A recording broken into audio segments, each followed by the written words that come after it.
Hi friends, night shoot போட்டு பெட்டெல்லாம் கட்டிடுறாங்க. இப்போ தான் எந்திரிச்சேன். வாங்க எதனாச்சும் கிச்சனில் போய் சமைச்சிட்டு வரலாம். கிச்சன் எப்படி இருக்குது? சூப்பராக இருக்கா? இது வேறு ஒன்றும் இல்லை, நம்ம கேம்போட கிச்சனு. அதான் கொஞ்சம் பார்க்க எப்படி இருக்குது. நம்மள்ட்ட அரிசி பருப்பு எதுவுமே இல்லை. அதனால் போய் கடையில் தான் எல்லாத்தையும் வாங்கிட்டு வரணும். ஏன்னா நான் சிங்கிள் குக்கிங், அதனால் எல்லாத்தையும் ஸ்டாக் வச்சுக்கிறது. எப்போ பசிக்குதோ அப்போ மட்டும் தான் சமைக்கிறது. ஸோ அரிசி வாங்கிட்டு வர வரைக்கும் தண்ணி கோச்சிட்டு நிற்கிட்டோம். வாங்க போய்ட்டு ஜாமான் வாங்கிட்டு வந்துடலாம். இப்போ நம்ம வந்து நோட்டீஸ் பண்ணி தான் வாங்க போகிறோம். இது வந்து மந்த்லி க்ளோஸ் பண்ணுற நோட்டு. வாங்க போய் வாங்கிட்டு வந்துடலாம்.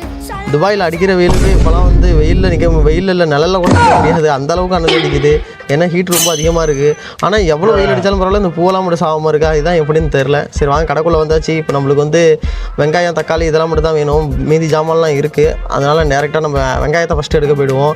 இங்கே வந்து பார்த்தா தான் தெரியுது வெங்காயத்தில் சொத்தை இருந்தால் பரவாயில்ல, வெங்காயமே சொத்தையாக இருக்குது. அதில் தேடி பொறுக்கி எடுத்துகிட்டு தக்காளி எடுக்க வந்தாச்சு. தக்காளி பார்க்க தான் கலராக இருக்குது, ஆனால் எல்லாம் கல்லுகளாக இருக்குது. அதையும் எடுத்து போட்டுட்டு சரி மீன் வாங்கலாமேன்னு வந்து பார்த்தா எல்லாம் ஹை ரேட்டாக இருக்குது. சரி நம்ம பட்ஜெட்டுக்கு சிங்கிள் குக்கிங் தானேன்ட்டு கொஞ்சம் சின்ன மீன் வாங்கிட்டு வந்தாச்சு. யாராவது பில்லு போட போயிடலாம். அவ்வளோதான் ஃப்ரெண்ட்ஸ், பில்லு போட்டாச்சு. இந்த சென்டர் ஃபிஷ் பார்த்தீங்களா, ₹1 இது நம்ம ஊரில். ஆனால் இங்கே 25 பைசா, நம்ம ஊரில் ₹5 5 வாங்கலாம். அப்புறம் அந்த கேக் ஒன்று வாங்கிட்டு வந்தோம்.